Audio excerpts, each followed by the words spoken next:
I'm going to talk about measuring energy performance of buildings. We've had a lot of wider information about smart meters. I don't think I'm going to mention a HAN or a CAD, so I'm going to talk about something quite specific, but don't worry, it's going to be really exciting and entertaining. So it's about smart metrics, using smart meter data to tell us more information about a house, how it's performing in real life. And I'll talk about why that's a good idea. I'm going to convince you all to join me on my campaign. I'm going to talk about what to measure to find out more about house performance, how to measure it, and then what to do next. And that's how I'm going to go deep into performance measurement, and then I'm going to come back to smart meters. So it is going somewhere, I promise. So first of all, I'll introduce myself. I'm an engineer. I've got 10 years, spent the last 10 years of my life dedicated to measuring building performance. So I'm an addict, and I hope you all will be too soon. I was a mechanical engineer by training. I then worked as a testing engineer in a missile company, so testing, but in a different environment, a very different environment. And then I did a PhD in performance measurement at Loughborough University and worked at the main contractors, so applying the energy improvements that I was seeking to measure. And finally, I'm now at Build Test Solutions.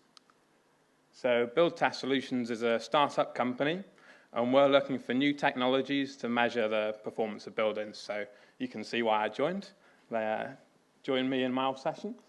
And what we're trying to do is take new ideas, might have come from a university or a research center, and turn them into, deliver them to market as a saleable, practical product that people can use without some of the pitfalls that are associated with performance measurement that I'll go through. So I wanted to start really macro. I spent way too long making this pie chart next to my boss, which is a bad tactical error. And I just wanted to talk about energy use in the UK. So this is 2017, and this is all energy use by end use. And what I want to drill down into is how much of it is to do with buildings and how much of it is to do with heating buildings. So we've got around 40% of the energy use in the UK broadly. There's going to be a lot in the industrial section, which is in buildings as well, but 40%, which is really closely related with buildings. And if we take a look at this green slice, we can see since the 70s, there's been a pretty constant level of consumption as relative to percentage of our total consumption in residential. So it's a big slice. It has been for a long time. It's likely to continue to be. And then drilling into space heating, what does that mean? Around a third of energy use in commercial buildings is used for space heating. Around 65% of energy use in houses is used for space heating. And we know that you don't have to use a lot of energy for space heating if your building's performing as it could or as it should. You can build a passive house, passive, no energy demand. You could do an Enefit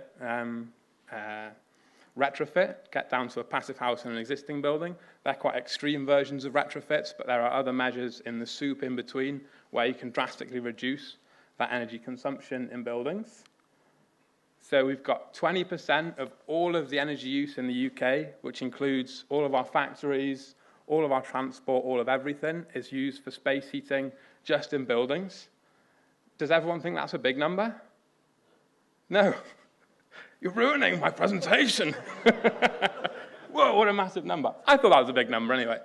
A fifth of all energy use is used for space heating in buildings, and we don't need to use that much. That's the big picture. Now, looking into the future, if we're going to decarbonize, pretty much everyone, I think, agrees that heating is going to be electrified, and it exactly follows peak demand. You want your house to be warm when you're in it. So if I was running National Grid, I'd be shaking in my boots and wondering what we're going to do about it. So it's a big problem. That was the whole point of that section. That's why I'm interested. Now, performance measurement, so we're interested in energy performance. Now, why are we interested in performance measurement? How many people are familiar with the idea of the performance gap? Good, so I can talk about it and not everyone will be bored. So it doesn't all fit on the badge, but I'm talking about mind the energy performance gap in buildings. And the idea is that buildings, all policy, regulations around buildings are based on how much we predict, how much energy we predict they're going to consume, their predicted energy consumption. But it turns out that that is not very similar to what actually happens when they're in use. So we're looking at a chart here. This is probably the biggest catalogue of measured whole house energy performance, thermal performance, which I'll describe in more detail throughout the presentation. And what we're looking at is the percentage difference between what was predicted and what was measured. So if the difference there is 100%, that means that the thermal performance was twice as bad as what was predicted. So you thought you bought a meter ruler and you only got a 50 centimeter ruler. I think I've divided a meter correct. 500. Shut up. Yeah. So the average difference there is 60%. So when I'm talking about an energy performance gap, I'm not talking about 5 or 10%. I'm not saying there's a small difference here that we're trying to find with a really accurate measurement. I'm saying that buildings are massively different, often, to what was predicted. And this sample is all of the buildings that were measured, and you can see that none of them are on the other side of the line. So it's a systematic difference. It's not on average they are what we predicted, but some are better, some are worse. It's all of these buildings were worse than predicted. So that's really powerful information, but there's only 20-something buildings on that slide. So now we're going to think a little bit more about why that is. So the other point about the performance gap, which I've tried to represent in a Warholian style here, is that even seemingly identical buildings can have markedly different energy performance. So at the moment, we've got a system where almost every house in the UK has an energy performance certificate. Someone, a qualified person, has gone round to the house, surveyed all of the bits, put it into an energy model, and predicted the energy performance. Now, that energy model was created by really intelligent researchers. It's a really good model. The surveyors have been accredited by reputable bodies, and they're trained people. And yet we know that the predictions haven't turned out to be what's actually happening. So it's not that the models are bad or that the surveyors are getting it wrong. It's that there's different things about buildings. The performance is made up of the performance of so many different little bits that it's really quite hard to see. So surveying is tricky, and that's why we need to do measurement. So unexpected performance obviously going to lead to unexpected consequences. You design a building not just for energy performance, despite what I'd like. You also design it to provide a safe, warm place to live in. And if the energy performance isn't what you expected, you are going to impact on those things. So you could have higher energy consumption. You could have an unpredictable demand. So that's really interesting for us who are super interested in energy. But you're also going to have poor thermal comfort. You're not getting what you thought you would, or you're having to pay so much that you can't get what you thought you would, and you're starting to talk about fuel poverty. Then if it's underheated or too airtight or not airtight enough and you're not getting the right fresh air into the building, you're going to have problems with damp and mold, and that is actually really bad for your health. It's not a joke that, we're not talking about pounds and pence then. We're talking about people dying too early because their building's sick. So this is really important stuff. And you can't manage what you can't measure. It's a sort of general management term, isn't it? And I think it's true. If you're trying to decide what to do with something, you don't even know what it is. Even a genius can't make a good decision in that case. So now you've all joined me on my campaign of performance measurement. I'm going to talk about why it's actually really tricky. So what to measure? I've got 3 metrics there. First is air tightness. That's what it sounds like. It's how much air is coming into and out of the building. You'd normally measure it by introducing some air to a known place, like a blower door fan, or we do a product called Pulse, where you release compressed air, a known amount of compressed air, look at the pressure response within the building, and then you can see how much air is being released from the building. So air tightness, really important for your fresh air provision, really important for getting your energy performance, because if you've got cold air coming in, warm air going out, that's obviously going to need to be reheated. I've been around talking to surveyors about air tightness, and they always say, what if the building's too airtight and we're getting suffocated inside? Then you need ventilation. You don't need to knock a hole in the wall. You need to ventilate and provide air where it's needed.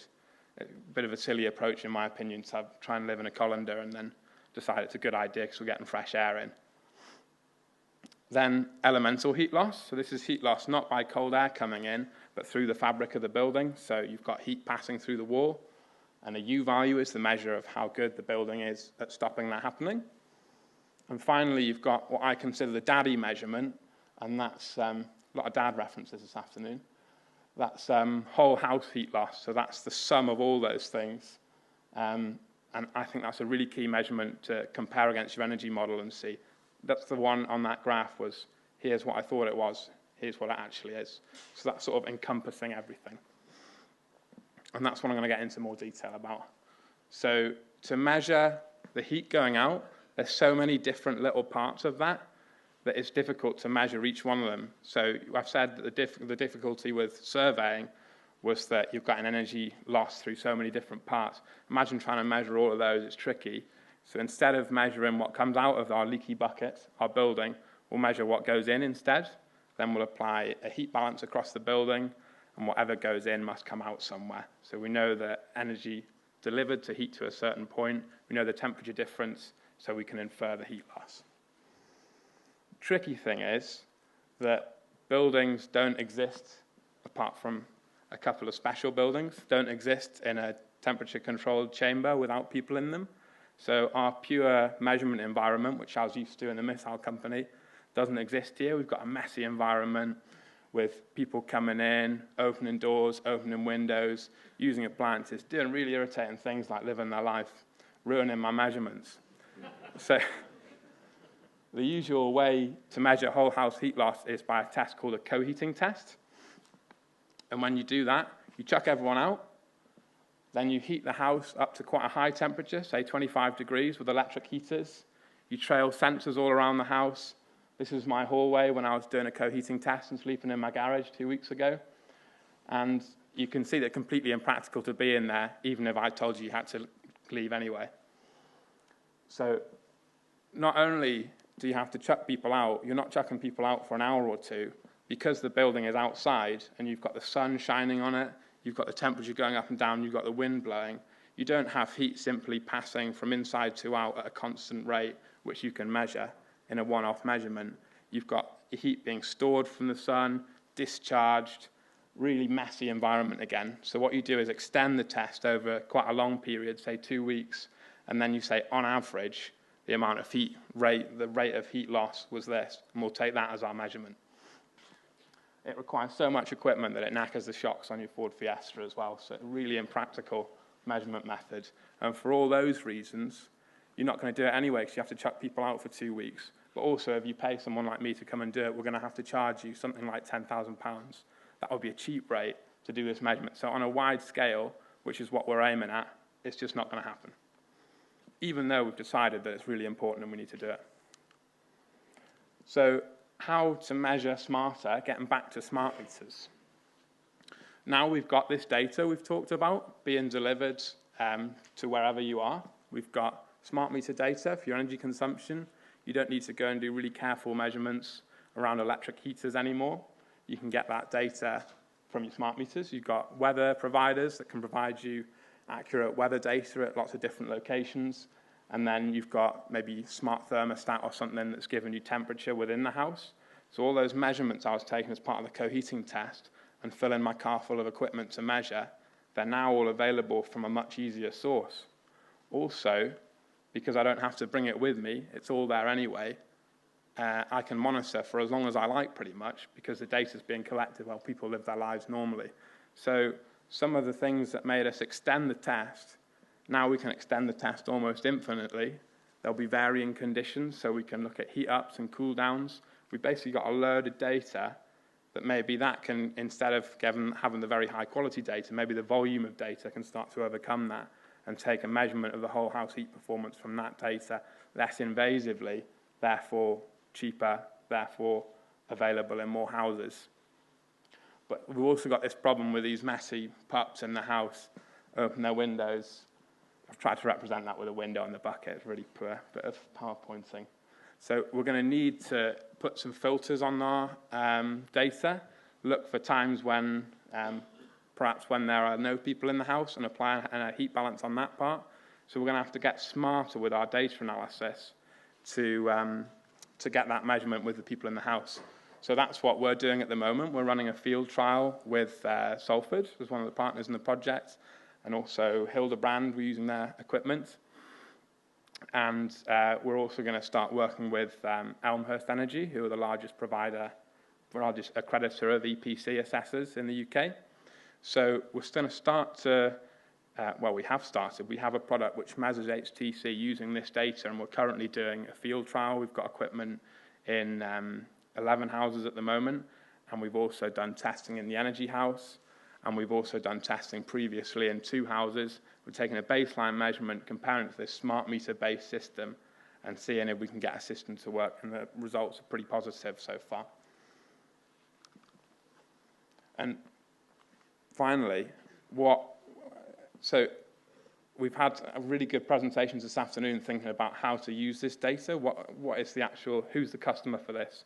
I'm convinced academically that it's important, but energy is so cheap because carbon isn't costed into it, that really a normal homeowner isn't incentivized to do the sort of improvement they need to do to get the energy reduction. They won't pay off whatever measure they do. That wasn't really a sentence, but you know what I mean. They're not going to get cash back on on their investment. So we need to think about different products, perhaps, new products. How can we use this information to deliver something to a customer that's actually useful? So I think some different methods which are really interesting would be for if you're a stock owner rather than an owner of a particular house. Now you're aggregating the energy use across hundreds or thousands of houses, and you've got specific directives around fuel poverty. You can have much better information to target your interventions and deliver better benefits for your people. You're empowering occupants with more information, which we talked about. New products. What if instead of delivering meters cubed of gas or kilowatt hours, which are sort of unfriendly units, you could say, I'll deliver you these conditions within your house. And you can also, if you're on the other side of that fence, say, if someone goes above and beyond and heats the house up to 27, 28 degrees, you can say it's actually the way the house is being used, so you can see that on both sides. So changing product to a service provision, and you could do quality assurance on some sort of retrofit or a new build. So there's some products there, but there's also probably a role for this to be in regulations. So rather than regulating based on our predictions, which we know have helped definitely improve energy performance, but we also know aren't accurate, can we regulate based on real performance instead? So thanks for listening. Welcome questions. Okay. So thanks very much for that, Richard. Have we got any questions for Richard? Yeah, sure. Yeah, hi, it's Roland Hill from Landison here. It strikes me as a very over-complex method when you can buy an infrared camera for your iPhone for 300 quid and wander around your house in wintertime and pick out where your heat loss is and do Pareto analysis and just plug the 20%, which are significant. Surely that's more practical. Well, so I think there's definitely a role for an IR camera of that type. We actually do a product that's trying to measure U values using that. And I think that you could find problem areas with it, but getting an absolute number for the performance of the whole house, I don't think you could do. And if you can't do that, then you could say, oh, I've got a problem here, but what's the size of the problem? Are you addressing 5% of the problem, and you've got some massive problem somewhere else you don't know about? So this is a way to find out the performance of the whole house, and although it might be complicated analysis, if you've got that data sitting there anyway, and you're just applying an algorithm to it, the hard work's done up front, and the actual measurement when it comes could be really rather easy. The least convinced looking face I've ever seen. Okay.